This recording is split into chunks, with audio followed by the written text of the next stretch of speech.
Yes. Good morning. Are you excited? వినిపిస్తలేదు. Are you excited?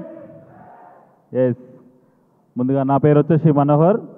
I'm from Gajwel. ఈరోజు చాలా హ్యాపీగా అనిపిస్తూ ఉంది. హలో గజ్వెల్. ఎస్. గత 4.5 years బ్యాక్ వచ్చేసి ఒక నార్మల్ వ్యక్తిని అక్కడ dairy farm and milk centre నడిపించే వాళ్ళము. చాలా స్ట్రగుల్స్ ఫేస్ చేసినాం అక్కడ. కానీ పొద్దున మార్నింగ్ నుంచి వెళ్ళి నైట్ 11-12 వరకు కూడా వర్క్ చేసేవాళ్ళము. ఎందుకంటే ఓన్ డైరీ ఫామ్ కాబట్టి. అట్లా పని చేస్తే కూడా అక్కడ ఎలాంటి డ్రీమ్ కూడా ఫుల్ఫిల్ అవ్వలేదు. ఎందుకంటే అక్కడ పని మాత్రమే ఉంది, కానీ పైసలు లేవు. అది పైసలు లేవు అని చెప్పేసి ఒక 3-4 yearsకి అర్థమైంది. అదే టైంలో ఈ విస్టీజ్ అనే ఆపర్చునిటీ నాకు రావడం జరిగింది విత్ విన్నింగ్ టీమ్ తోటి. ఒకసారి విన్నింగ్ టీమ్ ఒకసారి బిగ్ రౌండ్ అప్లాప్స్ ఇవ్వండి. ఎందుకు అంటే ఒక సాధారణమైన వ్యక్తి, ఒక నార్మల్ పర్సన్ చాలా బయట ఎన్నో రకాలుగా పని చేసుకుంటూ సేల్స్ మ్యాన్గా పనిచేసిన చాలా బయట ఎక్కడ పని చేసినా ఎక్కడ వర్క్ చేసినా కానీ ఇక్కడ సక్సెస్ లేదని తెలిసింది. కానీ ఇక్కడ వచ్చి ఒకసారి కమిట్మెంట్ తీసుకున్నా. ఎట్లా అంటే ఒక మ్యాసివ్ యాక్షన్ తోటి పనిచేసిన. మ్యాసివ్ యాక్షన్ ఎప్పుడైతే నాకు ఈ ఆపర్చునిటీ వచ్చిందో ఒక 5-6 months వరకు ఇంట్లోకి ప్రోడక్ట్ వాడుకున్నా. ఆ తర్వాత చేస్తే ఈ వెస్టీజ్ బిజినెసే చేయాలన్న ఆలోచన ఒక 5-6 months తర్వాత నాకు వచ్చింది. ఆ వచ్చిన తర్వాత ఒక పిచ్చోళ్ళ లెక్క పనిచేసినాం. చేస్తే వెస్టీజ్ చేయాలి, లేదంటే లేదు అనే కాన్సెప్ట్ తోటి పనిచేసినాం. అలా పనిచేసినాం కాబట్టి మార్నింగ్ ఎట్లయితే నాకు మార్నింగ్ లేచే అలవాటు ఉందో అదే అలవాటును వెస్టీజ్లో నేను ఎఫర్ట్స్ పెట్టినా.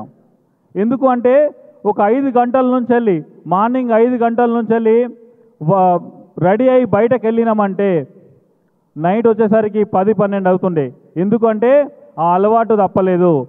అదే నాకు ఇక్కడ పనిచేసింది. పొద్దున్న నుంచి వెళ్ళి నైట్ వరకు ప్లాన్స్, రోజుకు 10 నుంచి 15 ప్లాన్స్, 18 ప్లాన్స్ అట్లా కంప్లీట్ చేసేవాళ్ళం. ఎందుకంటే ఎక్కడ కూడా మార్నింగ్ నుంచి వెళ్ళి ఈవినింగ్ వరకు కూడా, ఎందుకంటే ఒక్కొక్కసారి తిండి కూడా లేకపోయేది, మనకు ఫుడ్ కూడా లేకపోయేది. అట్లాంటి స్ట్రగుల్స్ ఫేస్ చేసినాం. బయటకు వెళ్ళి చెప్పేటప్పుడు అందరూ ఎస్ అంటారా, నో అంటారా? చాలామంది నో అంటారు. Yes or no? నో అంటారు. నో అన్నా కానీ ఎక్కడ కూడా డిసప్పాయింట్ కావలేదు.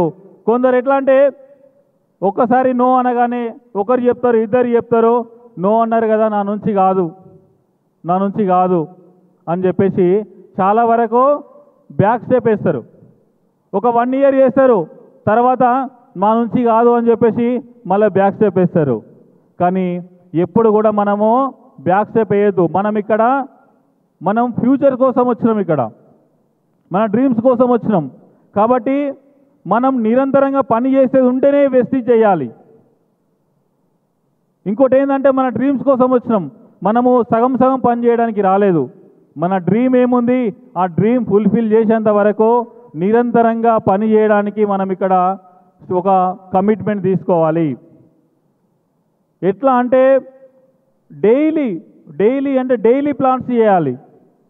ఎవరు విన్నా వినకపోయినా నా డ్రీమ్ ఉంది, నా డ్రీమ్ కోసం నేను పని చేస్తున్నా అని చెప్పేసి ఒక మ్యాసివ్ యాక్షన్ తోటి పని చేయాలి. అట్లా పని చేసినప్పుడు మాత్రమే మీ డ్రీమ్స్ ఫుల్ఫిల్ అవుతాయి. మాకు కూడా చాలా స్ట్రగుల్స్ వచ్చినాయి, చాలా ప్రాబ్లమ్స్ వచ్చినాయి. కానీ ప్రాబ్లమ్స్ పక్కన పెట్టినాం. ఎందుకంటే మన సక్సెస్ కోసం మనం పని చేయాలని చెప్పేసి. మీరందరూ కూడా ఇదే నిర్ణయం తీసుకోండి. ఈరోజు మాకు ఈ సక్సెస్ వచ్చింది, మీ అందరికీ కూడా ఈ అవకాశం ఉంది. అందరికీ సేమ్ అవకాశం వచ్చింది. కానీ మ్యాసివ్ యాక్షన్ చేసిన వాళ్ళు మాత్రమే ఇక్కడ స్టేజ్ పైనకు వస్తారు. Thank you very much. Back to